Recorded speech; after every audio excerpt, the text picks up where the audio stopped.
Hello everyone, we are Opportunities Platform and today we are excited to speak with Zeynep. She is from Turkey and the interviews are meant for ambitious students and young leaders who wish to learn how to apply to schools or programs, learn new journeys or to enhance their leadership and personal development.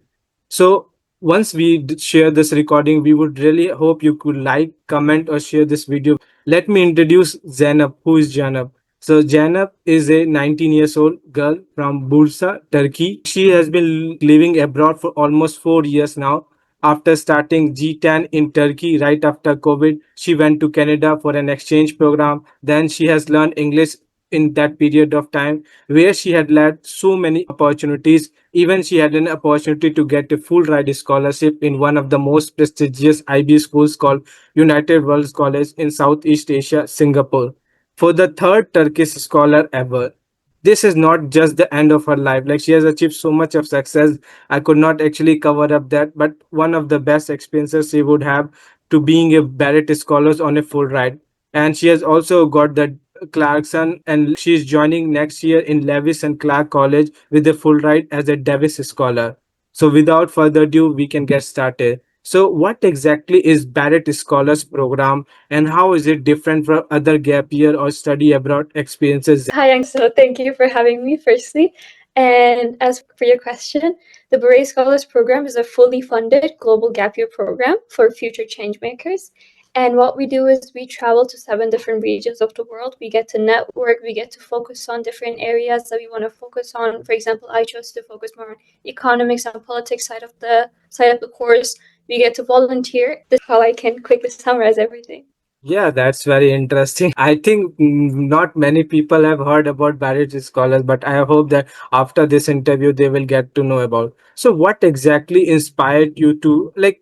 I know that you have been a part of this program several times. So, did you have a chance to understand why the founders or the CEO have created this program, and what do you think you thoughtfully learned together or from your Barrett experience for 1 year? Before my whole cohort, and we had a conversation during our orientation in New Hampshire, and all of us were like, we thought this was a scam because no one would fund students to travel to 7 different regions of the world. Who gives that opportunity? They book our flights, they book our accommodation, they help with our visas. It sounded too unrealistic. And then when we got together, we were like, oh, this is actually real, and we're together now. So I was really curious about your question as well. So I sat down with our founder, Chris Whittle. He owns the Avenue Schools in New York, the most known private high school in New York as well. I sat down with him and I was like, why are you doing this good deed to us? What's the point behind all this? And what he said was, he believes education cannot be completed if you don't take what you learn from the classroom to the field. And there's a Turkish saying that corresponds to this. It goes like, who knows the most, the people who read the most or travel the most. So I think that's what he wants to do as well. He believes that education cannot be done if you don't travel around, if you don't get to network, if you don't get to go to a hospital by yourself, if you don't get to volunteer with people on the streets. So that's what he wanted to achieve as well. And looking back, I had a lot of concerns before I started because it is a structured program, but you have so much free time to yourself. So you get a lot to reflect on your experience. You get to do whatever you want. And then it can be amazing. It can be the best year of your life, but it can also give you regrets if you didn't do what you wanted to achieve. So I had a lot of concerns in the beginning, but now looking back, all of us, me with my cohort, we've grown so much. We all became different people since the beginning because you actually get to become a person, a whole person by yourself. You get that freedom from this program. And every country that you visit, it gives you another tool that you can continue to build your life with. Yeah, understand. That's a really interesting story. And I feel like that every young student who don't like to travel the world, if you give me money, I would even say simply, yes, I would love to travel the world. I think I hope that people who are going to listen this story would inspire from your journey and would like to convince their parents or take a step in their life to travel the world. Because I personally have understood in one thing in my life.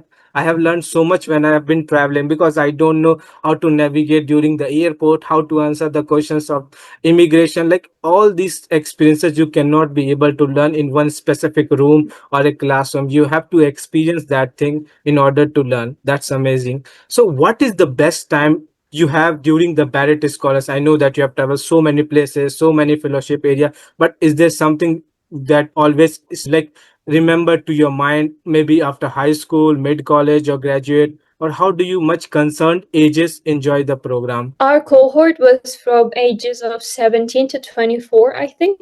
So it's a wide range. It's 6 years, 7 years. But the majority of us were high school graduates, recent high school graduates, because you tend to take a gap year just before you start college, so you can take a break, you can explore yourself a bit more. But then again, it's for everyone. There were some people who graduated their college already and was with us. So again, the majority is 18, 19-year-olds. So I guess if you're from that age group, you can fit in better. But again, everyone got along so well. So any age is fine, really. Also, the main reason for that was because we have global South and North. So the term dates differ. That's why we had 17-year-olds with 23-year-olds. So, but I think next year they're going to have two cohorts to fix that problem as well. That's a very interesting story to hear about it. So, what was one of the best moment in Baret Scholars? Maybe any city that is something has taught you something new, or maybe anything you would like to share with our audience? So the day we landed in India was right after our fellowship. So we on fellowships, you divide into 5 different groups normally, and everyone goes to a different part of the world.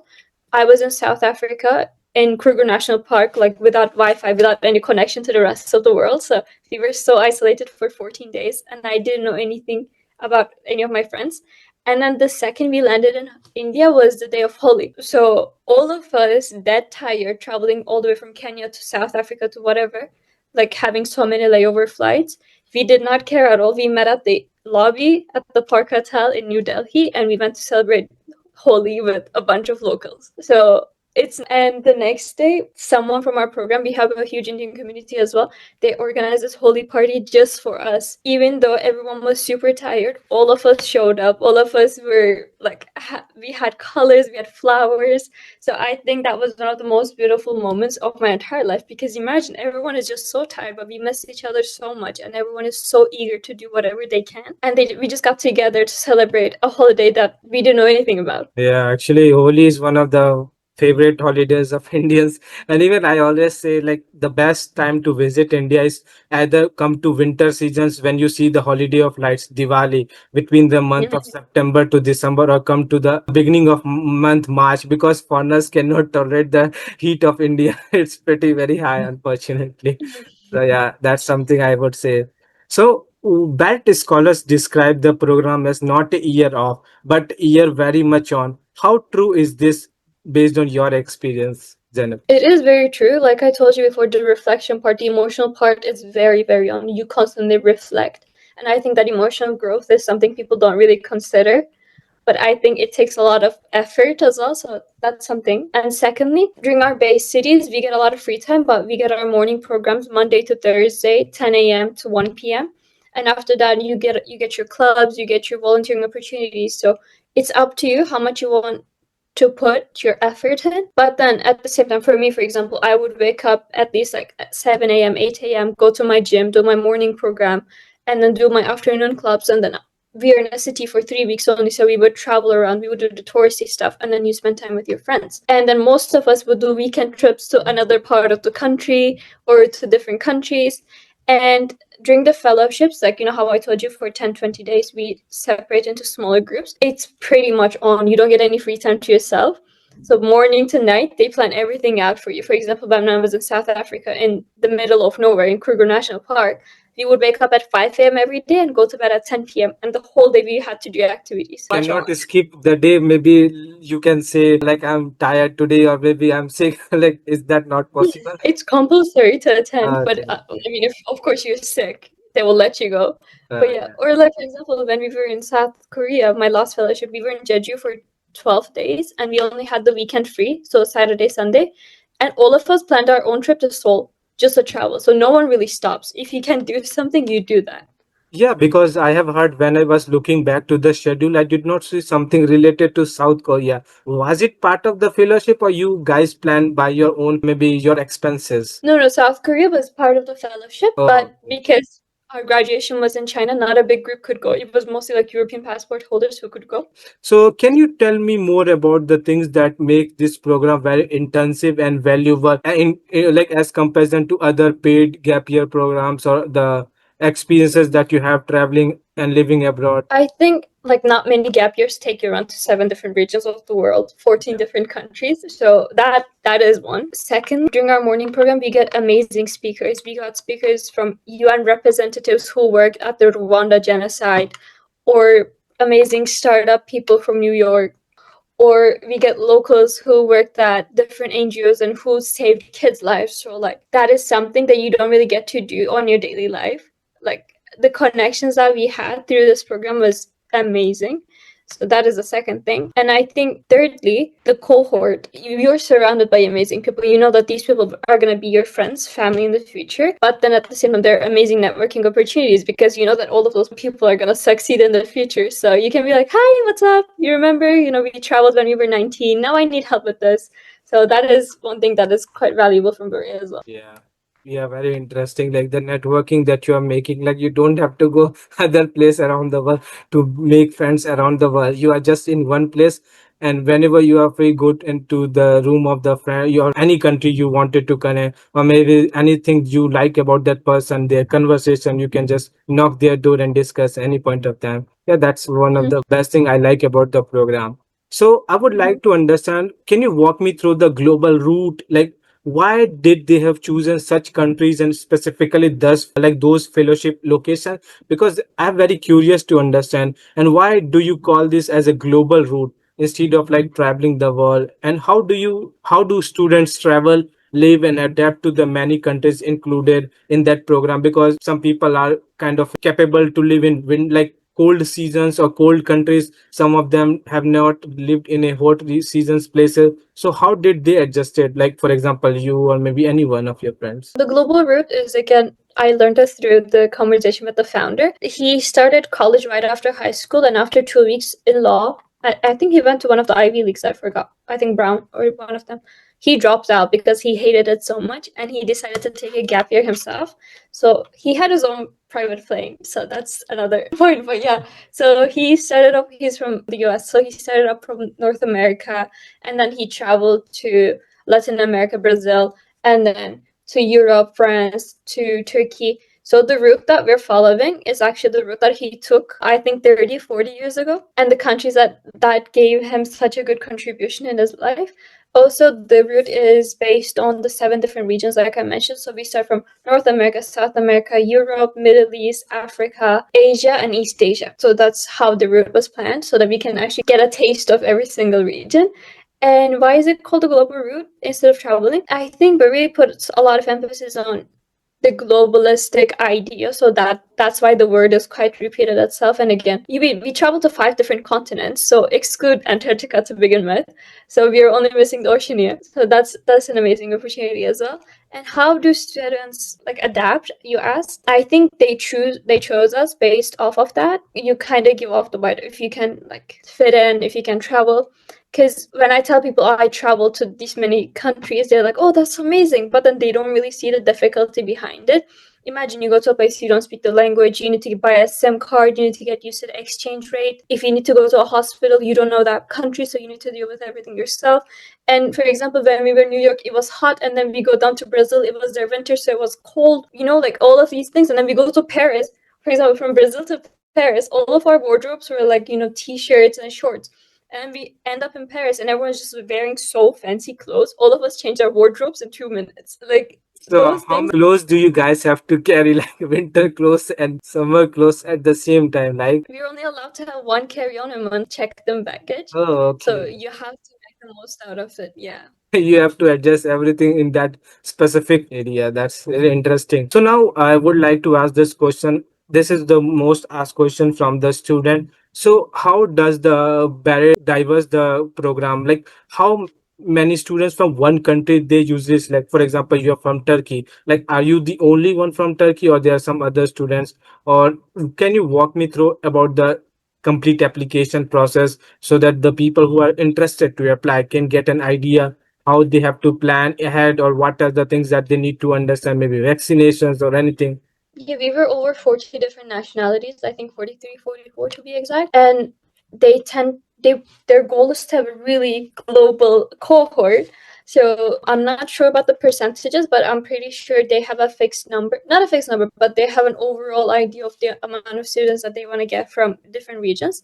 At the same time, like when you say Latin America, it includes so many countries, whereas I don't know, Southeast Asia only includes a couple of countries. So that number differs, but from as much as I know, they won't have like equal amounts, or like the ratios around the similar. I was the only Turkish scholar. We had another guy, he's from Northern Ireland, but his dad was Turkish, so I kind of had him with me this year. Yeah, I think about the scholarship process and application process, like what are the things that you need to prepare to get selected? For Baret, it was quite similar to UWC for me. I think if you fit in with the mindset, they tend to like you. I remember during my interview, the question one of our executives asked me was, what would you do if your like future roommate lost their suitcase and they don't have any clothes to wear? And I'm like, the very first time I went abroad, Turkish Airlines lost my suitcase and I didn't have any clothes to wear. So I think the mindset is what they really look into, because like I said, if you're adaptable to changing countries, if you have a global mindset, if you can fit in well with the people, those are the things that they look at when they're reading your application. But when it comes to scholarship, of course, there's need-based scholarship, there's merit-based scholarship. But I think they're changing their focus since I applied. Like the very first year, of course, they were more generous because it was the very first year of the program. Second year, they're more elective. Again, academics is not the biggest part of your application, but I think it would look better if you have good grades, if you have an open mindset, if you had any previous experience. But it's all about the person you are and if you can show who you are. So now I would like to ask you, Zainab. So is the Baret learning program was very good according to your personal opinion? I mean, with no grades, no textbook, no assignments, no formal professor. And how do students actually learn? I know that you are going to attend the morning sessions, afternoon, but still, aren't you think like it is a boring session? Like we are still going to the same classroom, or like we are listening. Like how do you make yourself learn so much with diverse group of people, and how do you feel confidence to speak in publicly and ask your question? Like I wanted to. I think this question, the answer would differ according to who you ask, because my goal before starting Baret was that I wanted to understand who I am as a person. Me academically, because I studied in Singapore and before that in Canada and then before that in Turkey. My whole life I've just been focusing on academics. So before doing this gap year, I had one goal in mind. I just wanted to understand who I am as a person, what I like to do, what I want to focus on. At the same time, the main reason why I wanted to take a gap year was because before Singapore, I wanted to become an astrophysicist. But during my time, I was like, maybe I want to do more politics, more econs. So that's why I wanted to take a gap year to understand what I really wanted to do. So the learning for me came from listening to speakers from finance, from econs, from volunteering, from politics. But at the same time, we had physicists, we had academics who came and spoke to us. So I got what I wanted to get out from. I wanted to learn what I wanted to focus on. I had a lot of personal reflection time to understand who I am. But again, like I said, there's no grade. So if that's your definition of success, getting a grade, you can't do much about it. But if your definition of success is growing up as a person, learning what you want to do, I think you can get a lot from it. Yeah, actually, many students always asking like they see there no any assignment. So how do they student judge based on the program? I think it's not about they are looking to judging you who is best student out of it. It's all about finding out your inner maybe talent or inner qualities that you have. Because once you like, there's a one famous quote I have heard about: if you travel with any person for 30 days, either you hate that person, either you fall in. I think this is something I have seen with the people over a period of time. So it's all about your how you evolve over a time. How do you know how to adjust yourself in a new place? Like for example, some rich people, they have never done washing by their hands. They always have washing machine in their home. So how do they have to live? Like this is the one of the best life experiences that you could have. I think you are very blessed to be a part of the program, I would say. Yeah. So Also, one thing that's tangible is that before I started Baret, I wasn't as confident in networking, I'm not that kind of a person who will go and hi, this is what I've achieved. Give me an internship. I was not that kind of a person, but being surrounded by a lot of startup people who were interested in business, like you get advice from different areas, or there were people who were interested in fashion, so they give you advice. And now looking back after 9 months, my confidence has changed so much. Now I can tell a lot more. Like I can see that I've matured up and I have that confidence to be like, oh, let's add each other on LinkedIn. Give me fashion advice or do that. Thanks to I was managed to able to connect with you. So yeah, definitely LinkedIn is a very great platform. If you don't be on LinkedIn, I would highly suggest everyone to be on the LinkedIn. So now I was actually reading the book of the Baret Scholar. So I would like to understand from you what exactly morning program. Can you tell me more about in detail and what type of the sessions have been prepared and how do you like it in terms of afternoon sessions or night sessions, or what type of the speaker's background they are choosing in there? Like I said before, morning program is from Monday to Thursday, 10 a.m. to 1 p.m. And we get 3 sessions. Because this was the first year of Baret, it got structured throughout our way. For example, when we were in New York, we would have 4 speakers a day the first 2 weeks. And then third week, they were like, oh, it's becoming too much. Because speakers would like to go over the time and stuff, and then it's disrespectful for the other speaker. So it became 3 sessions per day. And who they choose is more about the networks that they have. For example, in New York, because our founder is a startups person, we normally got business, finance, startups. But in France, our connections were more about environmentalism, politics, fashion. So according to area, or for example, in India, we got a Buddhist monk. That's someone whom I've never met. So the people that they choose, they try to have a theme in a region. So they tend to choose speakers according to that area, but they would like to diverse as well. So it's not just like that specific thing. But also one good thing about Baret and being the first cohort is that our CEOs, network founders, fellows, they would sit down with us on the very first and they'd be like, what do you want to learn specifically? Like we planned a program for you, but is there anything specific that you want? And they have crazy connections, all of these people. So if I said, oh, I want topic A, they will find someone from topic A and bring them. Yeah, actually, when you have power, money, and networking, you can do anything, whatever you request. That is one thing that I have learned. So yeah, I would like to understand more about what are one of your best speaker. Maybe I know that it's been more than 9 months for you. You don't remember their name. Maybe any experience or any conversation that you have, you will never forget in your life. Or maybe you would highly recommend to all the students or your fellow friends who are planned to join this year. You may have some suggestions for them. For me, of course, the most memorable one was when we were in Istanbul because I got to meet with CEOs of the apps that I use every day. So it was really inspiring for me. And it was a good connection for me being the only Turkish student. I could be like, "Hi, I'm the only Turkish student. Like, do you want to link up?" So that was something amazing. But the very first time we all stood up as a cohort and clapped was in Brazil for a foundation CEO. I think the foundation is called Passos Majos. I'm butchering that pronunciation right now, but it's about helping underprivileged kids, providing them with education. And the way the CEO or the founder has talked about them, even though there was a language barrier between us, all of us felt like he touched our hearts and it meant the world to us because imagine you get speakers who talk about money, who talk about how to make money, who talk about how to do politics, and then he came and talked to us about, oh, this is the reality. Like in Brazil, favelas is the reality, and this is what people go through in their daily lives. So I remember tearing up during his conversation. And then there was another speaker, Wendy, yeah, Miss Wendy in New York. She's the founder of Teach for All, and she brought together millions of teachers to teach underprivileged kids as well. But then this involved some amount of money. And then one advice she gave us was, if you don't have Teach for All in your country, you better come up to me in a couple of years and make it work in your country too. So it's nice to have people who actually care about what they see on the streets and what they can achieve. So those three were the most memorable ones for me. Again, you can make the most out of it. There are some speakers that come from the areas that I'm not really interested at. Do I sleep a bit? Yeah. But again, if you want to make the most out of it, you pay your attention and I'm sure you will get you will learn a lesson. Yeah, it depends on based on the interests as well. I would like to go to the most important part of the questions about the fellowship. So most of the students are very curious.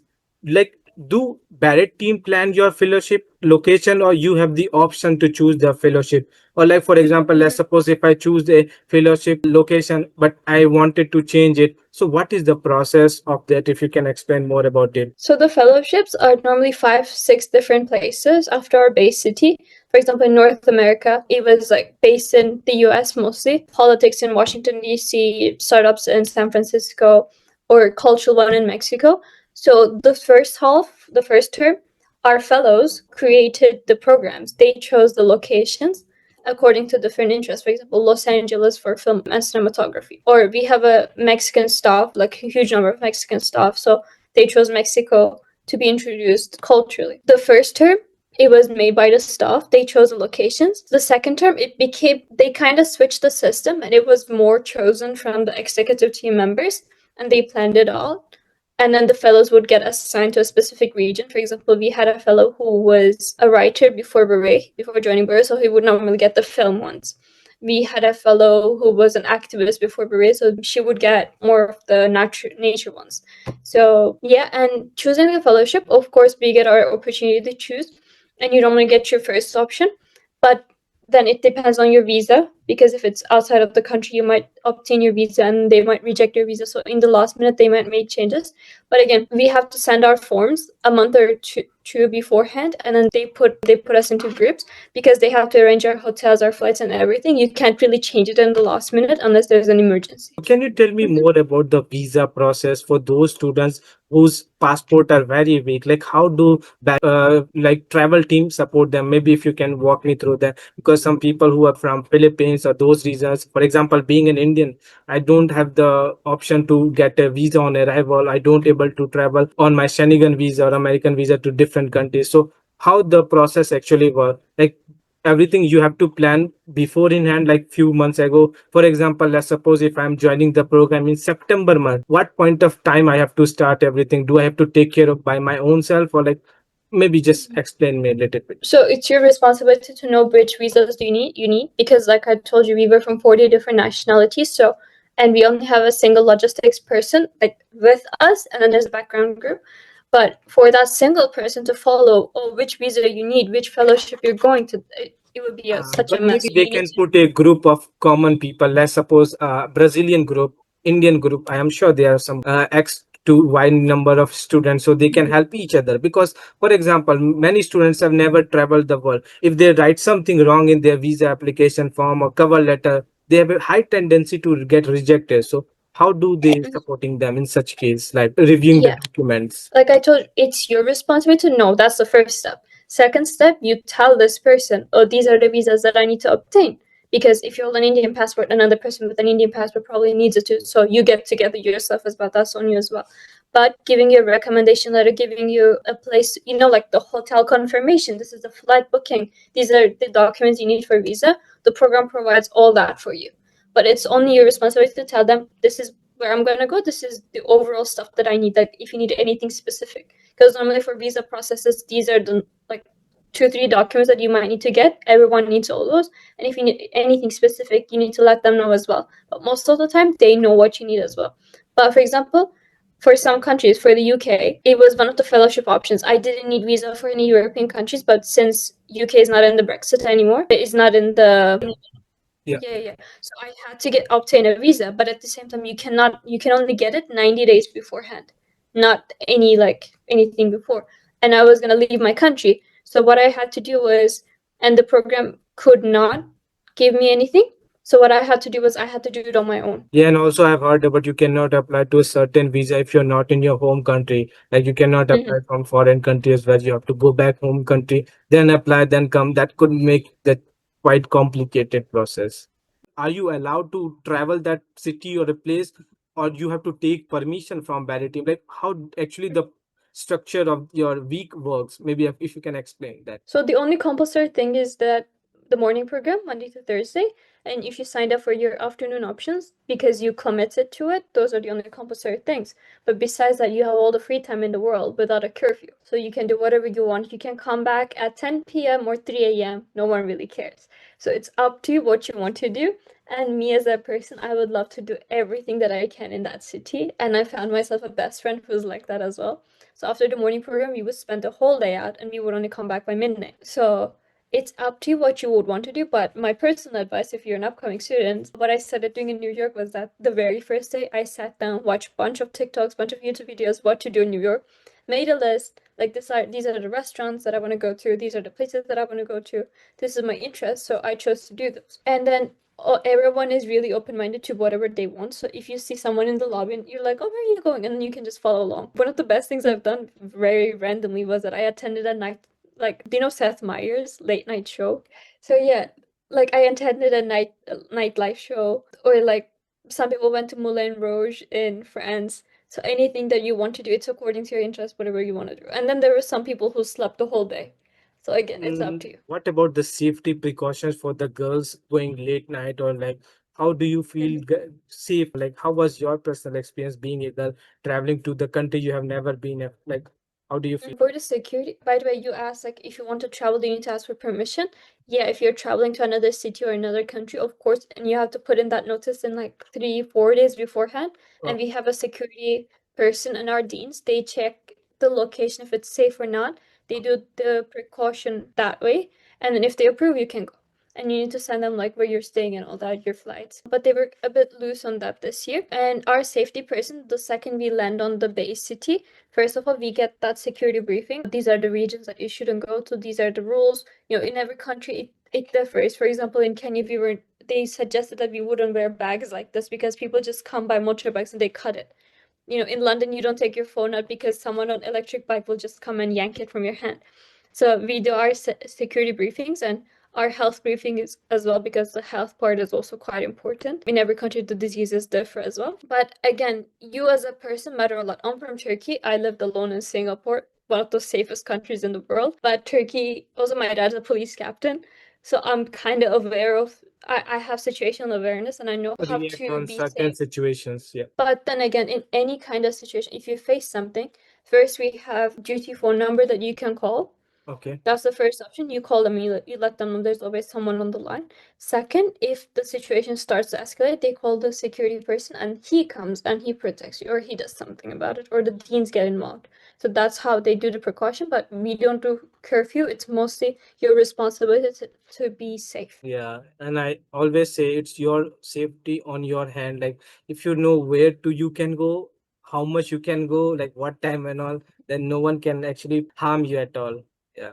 I Exactly, understand. Thank you exactly. so much. Actually, this is the most biggest concerns for some girls who plan to apply for the program because they are very concerned about the safety. But yeah, thank you for clearing. Now, I would like to understand for those people who like to go gym, wanted to do something physically, like wanted to play sports and all, what are the activities they can do in certain places? Maybe any recommendations from your side? For the gym part, for the base cities, we can only stay at 4-star or 5-star hotels. And to be a 4-star or 5-star hotel, you need to have a gym included in your plan. So almost all of us went to the gym every day. That was one thing. But of course, the size of it changed according to the hotel. And for the sports part, it's again up to you. We didn't really have any sports people, but there was, for example, a guy that I can think of right now. He was a tennis player. So at every region, he would just rent a tennis field for an hour or so and he would practice. Or we had like professional dancers. She would go on runs every day. So it's up to you how you want to exercise that. But of course, in any country, you can do that. But the problem with that is that we only stay at places for 3 weeks or for 10, 12 days. So you don't really get to sit somewhere and do whatever you want to do. And during fellowships, like I said, they plan everything and it's compulsory that you have to attend. So in Kruger National Park, I didn't have a gym. I was with elephants. So that differs. Yeah, I understand. You have completed the program after a 9 month. Is there anything students have to present, maybe a video or any project or any solution? I have heard when I was having a conversation with some Baret scholars as well, you have to do a capstone project. Can you tell me more about what is the final activity or what does this capstone project? Capstone is not compulsory, it's strongly encouraged. So it's up to you if you want to do it or not. And also it differs. For example, for some people, their capstone was finishing Baret. For some people, it was writing a book. So it's completely up to you. And this year they weren't really quite strict about it, but you have your fellowship, you have your meetings with your fellows, and they normally check on you, like, oh, how is your process going? Do you need any help? These are the people that I can connect you with. So it's more about your personal effort and what you want to get out of it as well. And in the end, during our graduation week, you get to present it. So for some people, there was a starting things club. People created their own startups. They presented it in the end, and some of them will continue with the idea because they like it and they want to invest their time and money in that. For some people, it was making a journal and they did it and they're satisfied and they have a memory from Baret. So this question is from my side. I would like to understand what was your capstone project, if you have did it or not, like maybe anything you have presented. I would be very curious to know. So what I did was I created a blog Okay. of me just like sharing my research on different politics and economics. And the idea came from the fact that, like, between New York and Brazil, the social disparity, the problems on the streets have changed a lot. For example, in New York, the biggest problem that I could see was the drug use, Yeah. whereas in Brazil, it's the economic inequality. So, and then one of the big change, the big contrast I saw was what we hear from the speakers about their country and what I actually experienced, because speakers tend to come from like higher education, they had a different life, but then when you walk around, what you see is completely different. So what I wanted to do was I would compare what they said, what I learned, and what I experienced. For example, in Brazil, I got to talk to people from like politics from the ruling party, and then I got to volunteer with the Red Cross, helping like families in need. So I would write an article about what I saw. So now I would like to understand, maybe can you list me down the countries or the cities that you have been traveling to? People wanted to know your list of countries that you have selected. So did you choose by your own interest, or maybe your friends have suggested you, or was it your personal experience? Like, how did you plan your fellowship locations? Before I started the first term, they sent us the first half of the fellowship options. So it was North America, South America, Europe. And what I wanted to do was I wanted to focus on the things that I wanted to pursue in the future. For example, for the North America region, I chose Washington, D.C. at first because I want to study in the US. I want to study politics in the US. So I thought this would be a great opportunity. But there was a complication with my visa. So I ended up going to Mexico City. For South America region, I wanted to challenge myself and do something that I'd never done before. I'm not a nature person. I don't like hikes, but I chose to go to Argentina, Patagonia. So I ended up doing that. In Europe, I went to the UK because I wanted to focus on politics again, and there was a personal reason because half of my school friends from Singapore studied in London, so I just wanted to see them. So I based it off of the things that I wanted to see. I wanted to get the most out of the options. And for example, European options, a lot of people chose the cooking one in Italy. They got to go to Rome and Venice, and I've been there before, so I was like, I would rather see somewhere that I've never seen before. So that was the first half. For Mina, because I'm Turkish and I've been to places before, and I really wanted to visit Morocco because I've made really good friends from Morocco this year. I went to Marrakesh. I learned about architecture, which was something that I've never been interested in, but I really care about the Middle East and Africa region. And seeing that place felt like, oh, this is who I am. Being around Muslim people is something that made me really happy. When I was in Kenya, I went to South Africa because, again, I'm not a wildlife person, but this Which time we city got to in South Africa? Johannesburg. Oh, okay. But we were in the national park, so we were just in the forest, like a national reserve for 14 days. So we got to I was sleeping next to lions, life. And then after India, I went to Sri Lanka. Beautiful. I got to surf because I've been meaning to. I'm a summer person, though, so the second term was all summer countries. I Oh, loved it so much. In Sri Lanka, we did a lot of volunteering work. That's why I chose it. In China, I went to South Korea because our grad was going to be in China as well. And I wanted to see another country. And I love K-drama. So I was like, this is my opportunity to okay. shine.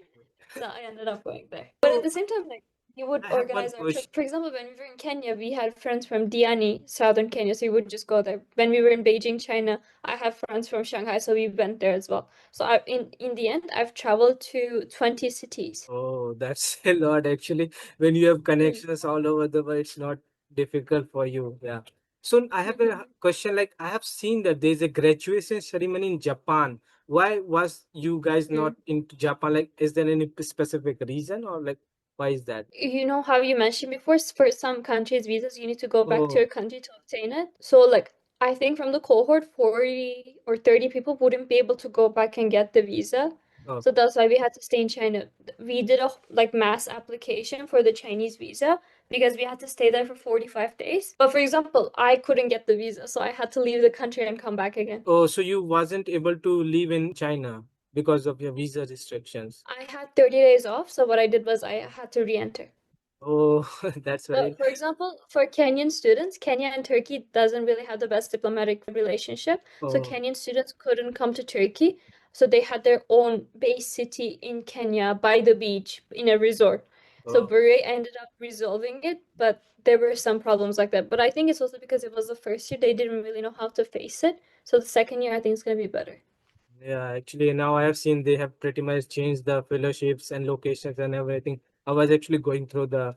So now I would like to understand, do you have idea when will be the new applications will be open for next year? Because I have seen that the this year applications are pretty much closed. Maybe you would like to share to our audience what they can do in their essays or application process to increase the chances. I'm sure that you cannot help them regarding the scholarship. This is something completely based on the student. Any sort of advice or anything you would suggest to them that they should have planning ahead to make their experience lifelong memories? Application season, I'm not very sure because the year that I was applying, there were only 3 rounds. This year they had 5 rounds or 6 rounds. I'm not sure. Yeah, Because, like I told you, there are going to be two cohorts starting at different dates. Maybe next year they're going to change the cohort numbers. So I'm not really sure. Just keep checking Baret Instagram account, keep checking the website. They update everything there. They post a lot of stories. So, and for the application, like I told you before, they really put emphasis on the word global. Just show that you can fit in with 40 different nationalities. Show that you can go to another country and survive on your own. To show sorry that you're to interrupt interested in you, but learning about there are everything. some students who have concern. They have never traveled outside of their country. Mhm. How they can prove them? I can freely travel anywhere. I feel confident. Like how? What is the advice for those students who are from small Mhm. areas? They have never opportunity to travel world. Oh, of course, not everyone gets to travel. Like I would have never thought I would get to travel. Now I like this year, thank God, I've lived the life that I would dream of. But I told you, I said before, show that you have that mindset. It's not the experience that you have. It's all about the mindset. Being like you could have traveled half of the world, but if you don't have the mindset and if you just follow people blindly, I'm sorry, but you wasted your time. It's all about, do you watch documentaries about Jordan in your free time? Do you read books about this? Do you know like these facts about this country? Are you genuinely interested? Like for me, before I went to Canada, before I've ever moved abroad or traveled abroad, I would watch American shows like crazy. Like I knew a lot more about the US than I knew about my country. And then when I moved to Singapore, I didn't know about anything about Asia. And I was like, I want to learn this language. I want to learn Chinese. I want to focus on this and that. It's all about, can you show that mindset? Also, the things that I said, I talked to you is about being an adaptable person and being resilient. And I think if you can share a story about your resilience, it can be about academics, for example. If you Yeah. struggled in your school and then you ended up getting a good grade, this is a good adaptation and resilience example. So just show those. Yeah, now I would like to understand your personal story and in touch of Barrett. What are your future plans after being graduation? Like I know you have mentioned about USA. Maybe you can tell us our audience where you are heading to in USA, what you plan to do. I'm not sure. Some people have changed their major after the end of the program. Are you still with your same major that you have decided before in and are you plan to take another gap year? Like I'm just would like to know. We had students who were taking their second gap year or first gap year or third gap year. There are Oh, people who will take another one or who will go to college or who will start working or oh, people who graduated from college. So we have every different path. And I've seen some people who wanted to become nurses now wanted to become writers or writers who wanted to become nurses. There was a lot of change in the room from orientation until now. And some people even changed their colleges. For me, the reason I took it was because I wasn't sure. I made the idea of changing my major in Singapore and I had to take a gap year to really understand if I wanted to commit to this path. And after doing all this, I'm like, yeah, this is the path that I want to commit. So I'll be heading to Lewis and Clark College in Portland, Oregon, and it's a liberal arts college, so I will get to experiment again. And my end goal is to work in this area. And the good thing about Baret is that after meeting so many business people, now I understand that I don't need to get a college degree to get a job. I can start now and I can actually get the working experience from now. So what I'm trying to do is I'm trying to get the experience starting from this summer while obtaining my degree, so that in the end of my 4 years, I can actually start at a good job that I want to start at. Okay, so you also wanted to be a social entrepreneur and represent your country, right? Yeah. Even wanted like, even this is a famous quote like, not don't be a job seeker, be job provider. So now I know that this is very most intensive question to ask you about the scholarship. You mentioned so many times about it, but I have no choice. This is the most asked question. What kind of scholarships that are available in Barry for the future? Like I know that you have no idea how the process could be changed in future. So maybe based on your experience in the cohort, what type of scholarship were provided and how much is scholarship? For example, if someone has full scholarship, what are the things have been covered in that full scholarship? You can elaborate more on that. Barry scholars are supporting poor or underprivileged communities or not, or it is more like a business? Yeah. It's a business in the end, and they have to make their money. And I think the first year they were quite generous because they had to create the first cohort to continue and to advertise. So that's how most of us got lucky this cohort. Because I'm a person, I don't come from a wealthy background as well. Like the reason why I ended up here is because I worked really hard and I obtained scholarships my whole life. Even back home, I went to private schools with scholarships only. But my best advice would be apply as early as possible. But again, like your story, it doesn't guarantee that you will get the full ride. Yeah. And they have need-based financial aid, they have merit-based financial aid. Of course, merit is more like an award. It just shows that if you can afford the big sum, they will cover the little sum that's left. And for the need-based, you need to be really consistent with your request. With me, I told them in the first round, if it's 100%, I'm coming. If not, I'm not. Because my school is already covering everything and I don't want to be burdened on my family. And they were like, oh, we can't do that. We have very limited number of scholarships. And I was like, okay, then go on with your path, because I would love to come, but if I can't afford, there's no point of making me sad about my dreams. And then they would email me, and then they would email me. They would be like, oh, we raised your scholarship. And I'll be like, still not enough. It's not full. Oh, we raised your scholarship even more. I'm like, it's not full. I can't. And then I committed to my college. I was about to go. Random night, the July 1st or 2nd, I'm not sure. I was sitting on the floor. I got an email saying, full ride, are you coming or not? Give us an answer in 2 days. I was like, oh, now I need to decide whether I want to go to college or do this in the very last minute. And there were some. Like I don't know if you're the first person from your family traveling so many countries. Like how did you convince your parents? Like I don't know you are from Muslim family, because I've heard about in Muslim family their mindset you cannot travel the world, like it's kind of very complicated. Like so how did you convince your family and you make a bold decision in your life? You wanted to take a gap year and wanted to experience, learn something, and then you can join the college. So how did you plan everything so hurry and get the visa on time? Yeah. And for the scholarship, by the way, there were some people who got the full 8 and 10K plus merit. So I guess it's really, really about your need and how exceptional student you are. And for the gap year, it's not about just Muslim families, any family really. It's a difficult decision. Also, there are a lot of misconceptions against gap year in most of the countries. So the very first reaction I got was, oh, just continue with your college. But at the same time, my parents were like, okay, when are you going to get the opportunity to travel this much again? And I left home when I was 15 to go to Canada, then to Singapore. So since then, I've taken my own path, and my parents, thank God, they've been supporting me throughout. So I didn't really face any resistance. But the only resistance I faced was from the environment back home, being like, oh, why would you not go to college when you could do that? But then after they saw my stories on Instagram, they're like, oh, wow, it's actually amazing the fact that you could see these many countries in 1 year as an 18, 19-year-old. So I think at first people have their own opinions. It's important to not listen to them much.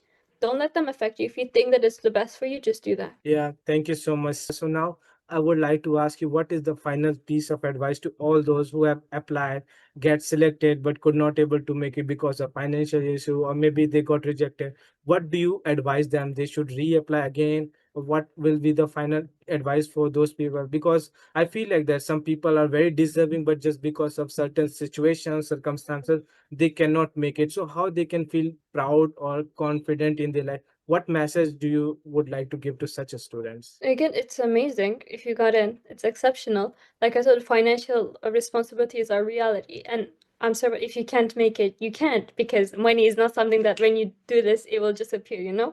So that's our reality.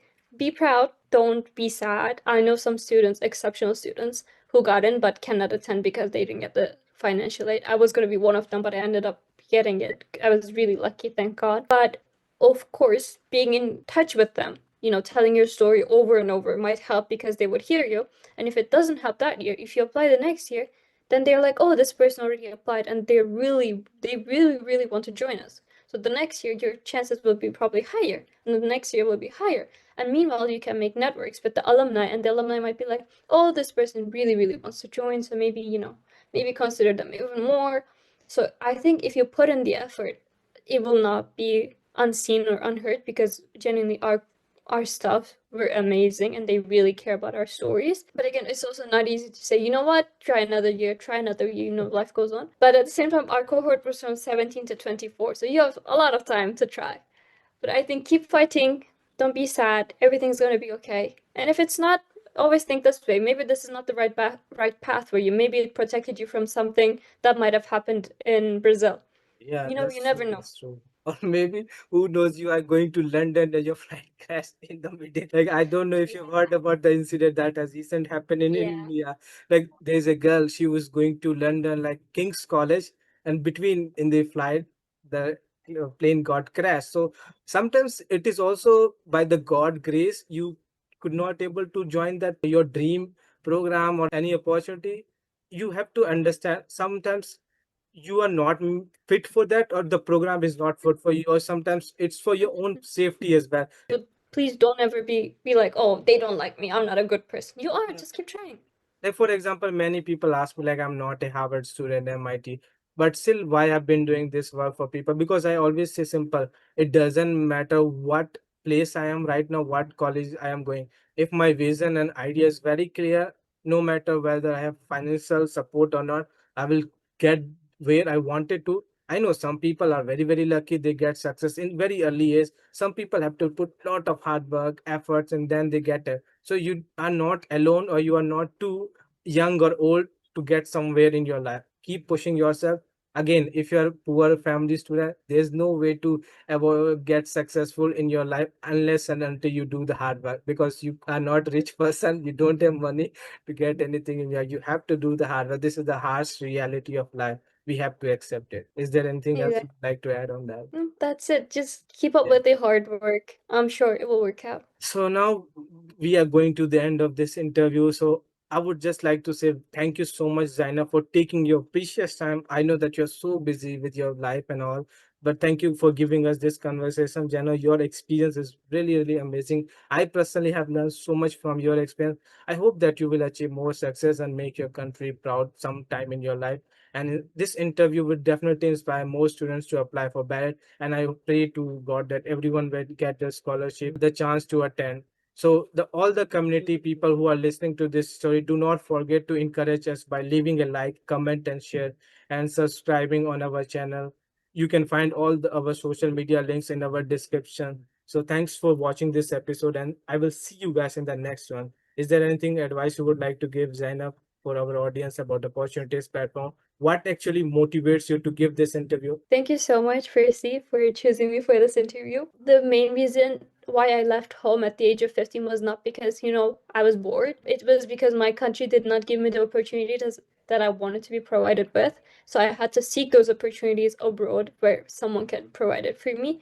And I opened the doors for myself, coming from not a privileged background. So this platform itself is amazing. What you're trying to do is amazing. So thank you for making me a part of this. Guys, one of the examples of how you can earn scholarships, get things done in your way, and seek opportunities in other places. So don't ever lose your hope. Just keep working hard, keep your smiles up, keep connecting with people. That's the most valuable thing. And connect with me or Ankit or anyone if you have any questions. Yeah, thank you so much.